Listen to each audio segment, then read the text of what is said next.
अस्सलाम वालेकुम नाज़रीन, मैं हूँ वसीम अली। आप देख रहे हैं चैनल न्यूज़ पॉइंट। नाज़रीन, जो रात के बाद की जो पॉलिटिकल डेवलपमेंट्स हैं उसके ऊपर बात करेंगे। बहुत सी न्यूज़ है हमारे पास जो आपके साथ शेयर करनी है। और सबसे अहम न्यूज़ के भारत के अंदर जो भारतीय मीडिया है वो इमरान का बड़ा जो है वो शुक्र अदा कर रहा है, बड़ा मशकूर हो रहा है इस चीज़ के ऊपर कि आपने ISI को कैसे एक्सपोज किया। जो हमारा एजेंडा था उसको आपने ख़ुद डिवेलप किया, ख़ुद उसे जो अपना लिया, और जो हमारा काम था वो आप कर रहे हैं। इसके ऊपर जो है वो तफसील से बात करेंगे कि इंडियन मीडिया इमरान खान को किस कदर अभी जो वो पसंद कर रहा है, उसके ऊपर बात करेंगे। लेकिन उससे पहले छोटी छोटी न्यूज़ें वो आपके साथ शेयर करते हैं।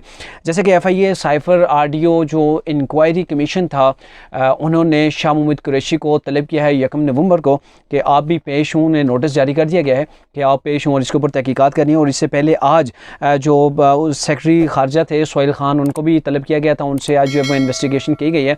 और 1 जो नवंबर है उससे शाह महमूद कुरैशी को तलब किया गया कि आप भी पेश हों। इसके अलावा खुर्रम महबूब साहब, जिन्होंने सऊदी अरबिया से एक वीडियो क्लिप जो है वो भेजा था, आपने शायद सुना भी, देखा भी होगा, कि जिसके अंदर वो इलेक्शन कमिश्नर और उनकी फैमिली को थ्रेट कर रहे हैं कि मैं पाकिस्तान आके आपको नहीं छोड़ूंगा। तो बेसिकली वो पाकिस्तान आए हैं, एयरपोर्ट के ऊपर उन्हें अपना बेस वगैरह बदला हुआ था। लेकिन चूंकि FIA को पहले से जो इस वाले से जो है वो एजेंसीज़ ने बता दिया था कि ये शख्स आएगा, ये नाम वगैरह वो सारी डिटेल उन्हें प्रोवाइड कर दी थी कि इसको आपने जो है वो बाहर नहीं निकलने देना, तो उन्हें वहाँ से जो है वो एयरपोर्ट से ही गिरफ़्तार कर लिया है। यानी कि जिस शख्स ने धमकी दी थी सऊदी अरबिया के अंदर बैठ के, वो ये समझा था कि पाकिस्तान के जाएगा, वो बेस बदल के जाएगा, वो थ्रेट देने के बाद खैर जिस बात के अंदर उस वक्त निकल के, या शायद फिर वो लोग ये होते हैं ना कि इमरान खान के करीब होने की कोशिश करते हैं, तो इस सिलसिले के अंदर उन्होंने वो भी जो थ्रेट जारी किया। लेकिन अब वो कानून के शिकंजे के अंदर आ गए हैं। अब देखते हैं कि वो नेक्स्ट उनका बयान क्या आता है, या फिर वो भी इल्ज़ाम लगाते हैं कि मुझे नंगा करके मारा गया। क्योंकि आजकल जो सीज़न चल रहा है ना, वो नंगा करके मारने का सीज़न चल रहा है। और स्पेशली तरीके इंसाफ की जानिब से हर बार यही जो है वो बात की जाती है। और बल्कि रात को राना सनाउल्लाह भी कह रहे थे कि शेख रशीद ने जो है वो मिन्नतें की हैं, तरले किए हैं कि भाईजान अगर मुझे गिरफ़्तार कर लिया ना, तो खुदा के लिए ये ना कहना कि इसके साथ जिनसी ज़्यादती हुई है, बाकी जो मर्ज़ी है कह लेना कि इसे मारा गया, पीटा गया, तशद्दुद किया गया, ये ना कहना कि जो है वो जिनसी ज़्यादती हुई है। क्योंकि ये एक तो राना सनाउल्लाह ने एक समझो एक जो जोक मारा है, बट ये है कि अब ये है कि जो भी आता है ना उसके साथ यही कुछ कहा जाता है कि इसको नंगा किया गया और फिर इसके साथ जिनसी तशद्दुद हुआ, तो ये चीज़ें कही जाती हैं। अच्छा, जो धरना है इमरान खान का, जो लॉन्ग मार्च जो निकल आया है लाहौर से, और उसके वाले से आपको बताते चलें कि इंटेलिजेंस रिपोर्ट्स आई हैं और बड़ी संगीन किस्म की रिपोर्ट्स हैं, जिसके अंदर कहा गया कि ये जो लॉन्ग मार्च आ रहा है इसके अंदर मुसल्लह जत्थे भी जो है वो मौजूद हो सकते हैं, और कुछ शरपसंद अनासर हैं, कुछ दहशतगर्द जो है वो भी इस एक्टिविटी से फ़ायदा उठा सकते हैं। क्योंकि इस जो लॉन्ग मार्च है इसके अंदर कुछ शरपसंद अनासर भी शामिल हो सकते हैं। और ये भी शुबा ज़ाहिर किया गया है कि कासिम सूरी और शहरियार अफरीदी पूरी गैंग लेके साथ आ रहे हैं। पहले भी असला पकड़ा गया था लोगों से, कुछ असला बरदार जो लोग थे मौजूद थे धरने लॉन्ग मार्च के अंदर, जो 25 मई को लॉन्ग मार्च हुआ था। और इस बार ये कहा जा रहा है कि शहरियार अफरीदी और कासिम सूरी एक मुसल्लह जत्थों को लेके आ रहे हैं। ये इंटेलिजेंस रिपोर्ट्स हैं और इसके हवाले से जो है वो गवर्नमेंट वगैरह को आगाह कर दिया गया है।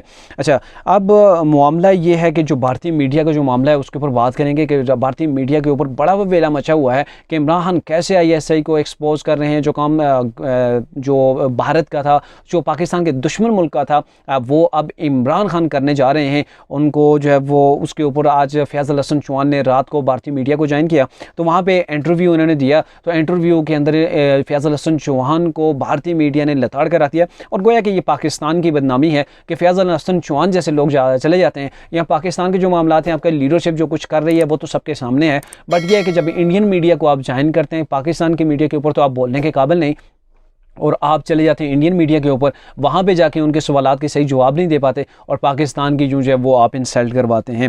फैज़ल हसन चौहान से जब उन्होंने सवाल किया, उन्होंने कहा कि आपकी अपनी पार्टी की मजबूती के लिए या फिर अपनी पार्टी की सियासी पॉलिटिकल कैरियर को आप बचाने के लिए आपने इदारे को जो है वो कटहरे के अंदर खड़ा कर दिया है। ये भारतीय एंकर ने जो है वो फैज़ल हसन चौहान को कहा है।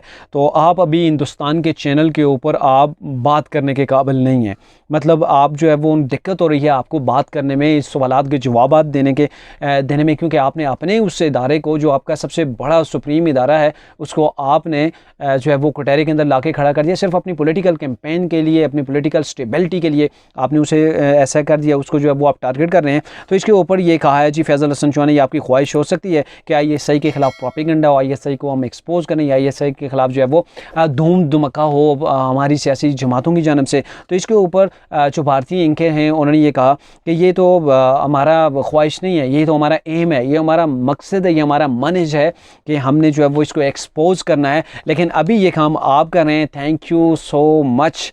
यहाँ पे उन्होंने शुक्रिया अदा किया कि ये जो हमारा काम था ये आपने आसान कर दिया, आप कर रहे हैं, इसके ऊपर हम आपके बहुत ज़्यादा मशकूर हैं।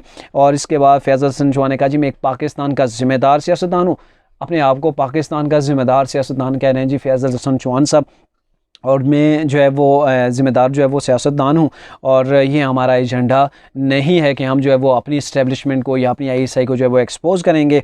तो इसके ऊपर उन्होंने कहा जी हमारा ये तो आपका एजेंडा है। तो इसके ऊपर भारतीय जो एंकर थी उन्होंने कहा कि ये हमारा एजेंडा नहीं है, जो हमारा एक एजेंडा सिर्फ नहीं है, और ये है कि इस वक्त जो आईएसआई को एक्सपोज कर रहे हैं वो हम नहीं कर रहे, आप कर रहे हैं। आज की तारीख़ में ये इमरान खान साहब ये कर रहे हैं।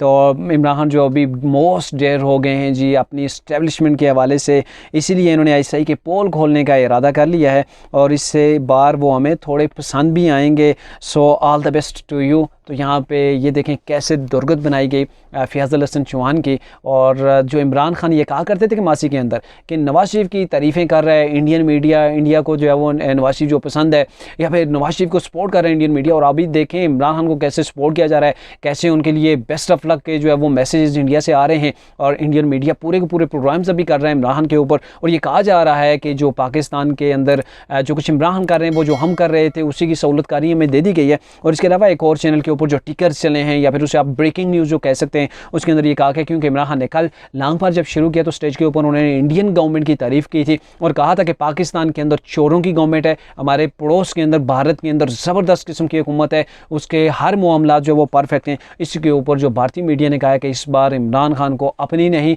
भारत की सरकार पसंद आ गई है। तो ये इमरान खान की वो चीज़ें हैं जो माजी के अंदर ये लेके चलते थे कि ये देखें फ़लाना गद्दार है, फ़लाना गद्दार है, गद्दारी के सर्टिफिकेट बांटे जाते थे। और अभी जो कुछ इंडिया के अंदर हो रहा है, ये तो मैंने एक दो न्यूज़ चैनल की आपको बताई है, आप तमाम चैनल अगर आप ओपन करके यूट्यूब के ऊपर देख सकते हैं तो आप देखेंगे वहाँ के ऊपर क्या प्रोपेगेंडा किया जा रहा है, कैसे इमरान खान की जो बातें हैं उनसे एग्री किया जा रहा है। और ये कहा जा रहा है कि इमरान खान जो पहली बार ऐसे जो है वो सूरत हाल के अंदर आ चुके हैं, या फिर वो इतने बदलाव उनके अंदर आ चुका है कि अब वो अपनी ही गवर्नमेंट को, अपने ही इदारों को जो है वो कुटहरे के अंदर ले आए हैं, और ISI को बुरी तरह जो है वो एक्सपोज करना उन्होंने शुरू कर दिया। तो ये बेसिकली वो चीज़ें हैं जिससे पहले भी कहा जाता है। इमरान खान तो कल ये कहते थे कि मैं ऐसी कोई बात नहीं करूँगा जिसकी वजह से हमारे इदारे का नुकसान हो या हमारे पाकिस्तान का नुकसान हो। तो अभी आप देख लें कि इंडिया के अंदर क्या कुछ हो रहा है इमरान खान की इन तकरीरों को लेकर।